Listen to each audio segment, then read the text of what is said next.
आणि आता पाहणार आहोत टॉप 9 मोठ्या राजकीय बातम्या। हलगर्जीपणा केलेल्या ठेकेदारांवर सदोष मनुष्यवधाचा गुन्हा नोंदवा, ठेकेदारांना जेलमध्ये टाकल्याशिवाय कळणार नाही। मुंबई गोवा महामार्गावरील खड्ड्यांवरून मुख्यमंत्र्यांचे आदेश। मुख्यमंत्र्यांच्या ताफ्याला काळे झेंडे दाखवण्याचा प्रयत्न, महाविकास आघाडीच्या कार्यकर्त्यांना पेणमध्येच पोलिसांनी ताब्यात घेतलं, मात्र काहींनी गनिमी काव्यानं वाशीनाका इथं काळे झेंडे दाखवले।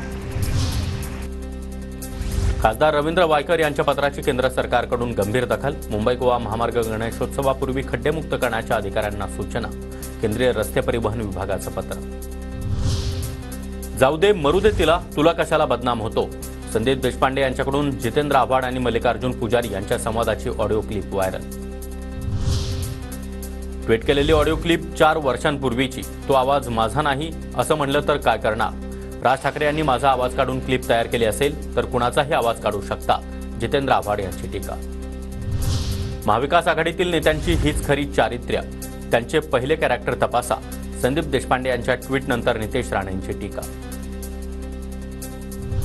दिशा सालियान प्रकरणामध्ये त्यांच्याच गृहमंत्र्यांनी एसआयटी लावली आहे, त्याचं काय झालं? भाजप कार्यकर्त्यांच्या आंदोलनानंतर अंबादास दानवेंचा सवाल। ठाकरे कुटुंब हे महाराष्ट्रातील लोकप्रिय कुटुंब आहे, महाराष्ट्रातील लोकांचा त्यांच्यावर विश्वास। ठाकरे कुटुंबावर असे आरोप करणं म्हणजे सूर्यावर थुंकण्यासारखं, संजय राऊतांची विरोधकांवर टीका।